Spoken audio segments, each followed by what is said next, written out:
Budget ఏమైందో చూసాం. ఇప్పుడు మళ్ళీ 3,04,965 కోట్ల రూపాయల బడ్జెట్ అని మరో గాలిమేడ కట్టారు. అధ్యక్ష, ఇది మోస్ట్ డిజాస్ట్రస్ రూలింగ్, ఇది మోస్ట్ డిసప్పాయింట్మెంట్ బడ్జెట్.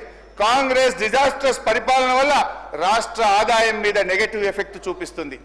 రాష్ట్ర ఆదాయం అంతకంతకు క్షీణిస్తా ఉంది. మరి అనుభవం గల్ల బట్టి గారు ఇప్పుడు ఏం చేయాలి చెప్పాలి ఈరోజు. ఎందుకంటే అయితే తమ యొక్క పరిపాలనా వైఫల్యాలను సరి చేసుకోవాలి, లేదంటే రేవంత్ రెడ్డి గారి ఫార్ములా ప్రకారం ప్రభుత్వ భూములు అమ్మాలి. ఏనుముల వారి పాలనలో మరి ఎన్ని భూములు కథం పట్టిస్తారో తెలియదు అధ్యక్ష. ఎందుకంటే అధ్యక్ష, గచ్చిబౌలిలో 400 ఎకరాలను వేలం చేయడం ద్వారా 30,000 కోట్లు రాబట్టాలని నిర్ణయించారు.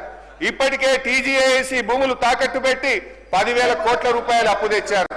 ఇప్పుడేమో హెచ్ఎండిఏ ఆస్తులు తాకట్టు పెట్టి మరో 20,000 కోట్ల అప్పు తెస్తామని మొన్ననే అసెంబ్లీలో సమాధానం చెప్పారు. హెచ్ఎండబ్ల్యూఎస్ఎస్ జిహెచ్ఎంసీ ఆస్తులు తాకట్టు పెట్టి మరో 20,000 కోట్లు అప్పు తెచ్చే ప్రయత్నం చేస్తున్నారు. హౌసింగ్ బోర్డు భూములు అమ్మకం ఇప్పటికే షురువైపోయింది. నాడేమో ప్రభుత్వ భూములు పెద్దలు ఇచ్చిన ఆస్తని, జాతి సంపదని, చచ్చిపోతే బొందబెట్టడానికి జాగుండదని రేవంత్ రెడ్డి గారు చాలా గొప్పగా సుభాషితాలు చెప్పారు. ఇవాళనేమో అధికారంలో రాగానే బరాబర్ భూములు అమ్ముతామంటున్నారు, అమ్మకానికి నోటిఫికేషన్లు ఇవ్వడం షురువైపోయింది. అధ్యక్ష, అమ్మొద్దని ఆక్షేపించిన నోటితోనే ఇవాళ భూములను అర్రాస్ పాట పాడుతా ఉన్నారు అధ్యక్ష. దీన్ని వాటన్ తీరు మాట్లాడే దిగజారుడు రాజకీయం అంటారు అధ్యక్ష. మొత్తంగా 50,000 కోట్ల రూపాయల ఆస్తులు తాకట్టు పెట్టి లేదా ఆస్తులు అమ్మడం ద్వారా భూములను ఆస్తులను 50,000 కోట్లను సమీకరించే ప్రయత్నం చేస్తున్నారు. అంటే ఏంది అధ్యక్ష, అందిన కాడికి అప్పులు చేసుడు, విచ్చలవిడిగా భూములమ్ముడు, ఇదేనా మీ మార్కు పాలన అని అడుగుతా ఉన్నా. తన పరిపాలన నెగటివ్ ఎఫెక్ట్ వల్ల రాష్ట్ర ఆర్థిక వృద్ధి రేటు తగ్గిపోతుంది. తన వైఫల్యాన్ని కప్పుపుచ్చుకోవడానికి ఈ మధ్య కొత్త వాదన శురు చేశారు. ఏంటంటే అధ్యక్ష, దేశమంతా ఆర్థిక మాంద్యం ఉందని, అందుకే ఆదాయం తగ్గిందని సెలవిస్తున్నారు. అధ్యక్ష, ఒక నిమిషం వినాలి సార్, మంత్రి గారు వినండి. అధ్యక్ష, కర్ణాటక, మహారాష్ట్ర, తమిళనాడు, ఆంధ్రప్రదేశ్ సహా దేశంలో ఎక్కడా కనిపించని ఆర్థిక మాంద్యం ఇవాళ తెలంగాణలో మాత్రమే ఎందుకుంది? అంతా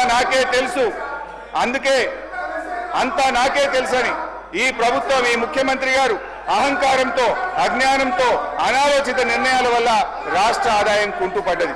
తన వైఫల్యాన్ని కప్పుపుచ్చుకోవడానికి ఆర్థిక మాంద్యం వచ్చిందని, ప్రపంచమే స్లో డౌన్ అయిందని ప్రవచనాలు ప్రారంభించారు. ఏ రాష్ట్రానికి లేని ఆర్థిక మాంద్యం తెలంగాణకే వచ్చిందా?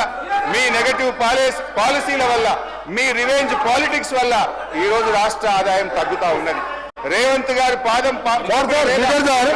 స్పీకర్ సార్, మీ ధన్యవాదాలు సార్.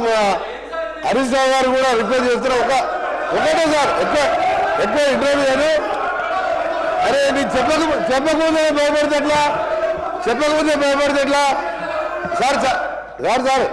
హరీష్ రావు గారు అమ్మకాల గురించి ఇతర విషయాలు చెప్తున్నారు. నేను ఒకటే మీరు పర్మిషన్ కొని సార్ ఎట్లా ఈ రాష్ట్రాన్ని సార్ ఒక దేశ చరిత్రలో ఎక్కడ లేని విధంగా ఎన్నికల ముందు ఒక 2 మాసాల ముందు ఔటర్ రింగ్ రోడ్ అనే రోడ్డుని ఫ్యూచర్ హైదరాబాద్ డెవలప్ చేయడానికి గతంలో హైటెక్ సిటీ కట్టి ఆ తర్వాత ఇంకా కూడా ఎక్స్పెన్షన్ చేయాలంటే ఔటర్ రింగ్ రోడ్ కాంగ్రెస్ ప్రభుత్వం రాజశేఖర రెడ్డి గారు ముఖ్యమంత్రిగా ఉన్నప్పుడు ఔటర్ రింగ్ రోడ్ వేసి అక్కడే జిఎంఆర్ ఎయిర్పోర్ట్ కట్టి అక్కడనే ఫైనాన్షియల్ డిస్ట్రిక్ట్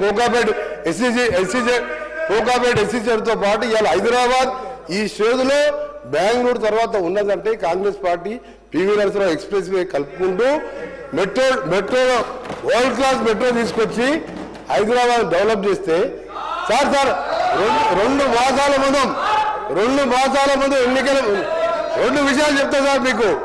మన తెలంగాణ సభ్య సమాజం తలదించుకునే విధంగా ఔటర్ రింగ్ రోడ్డుని కమిషన్ కక్కుర్తుబడి 7,300 కోట్లకు రోడ్డు రంపిన ఘన చరిత్ర ఈయన సార్ వీళ్ళది. రెండవది సార్ ఎక్సైజ్ ఎప్పటి వరకు ఉంది సార్? ఎక్సైజ్ షాప్స్ రెస్టారెంట్ది ఇంకా 3 నెలల సమయం ఉంటే 3 నెలల ముందే అప్లికేషన్ తీసుకొని నిరుద్యోగుల దగ్గర 2,000 కోట్ల రూపాయల నాన్ రిఫండబుల్ పేరు మీద వసూలు చేసి షాపులు కేటాయించుకొని ఎన్నికల ముందు చేసిన కథలు. ఇక భూముల అమ్మకాలు, కోకాపేటల యాక్షన్లు, వీళ్ళ బిరామీలు 100 కోట్ల లెక్క పెట్టిన భూముల దగ్గర చరిత్ర మేము చెప్తాం, ఆ రిప్లై చెప్తాం. హరీష్ రావు గారు దేశంలో, రాష్ట్రంలో, మన దేశంలో కాదు ప్రపంచంలో ఎక్కడ కూడా మీ కట్టే రోడ్డు విలువ అధ్యక్ష ఆ కన్స్ట్రక్షన్ కాస్తే 6,500 కోట్లు. రోడ్డు ల్యాండ్ ఎక్వేషన్ కలితే కదా ఆ రోడ్డు విలువ 1,00,000 కోట్ల పైన ఉంటుంది అధ్యక్ష. రోడ్డు నమ్ముకుంటారు అధ్యక్ష ఎవరైనా? ఈయన భూముల అమ్మకాల గురించి మాట్లాడుతున్నాడు. హరీష్ రావు గారు భూముల అమ్మకాలు మాట్లాడుతున్నారు. హరీష్ రావు గారు మొత్తం తెలియదు అధ్యక్ష. హరీష్ రావు ముందు పెట్టి మాట్లాడిపిస్తారు, వెనక నడిపించే 2-3 ఉన్నారు. హరీష్ రావు మొత్తం తెలియదు. దయచేసి మీ చరిత్ర తెలుసుకొని మాట్లాడండి. హరీష్ రావు గారు.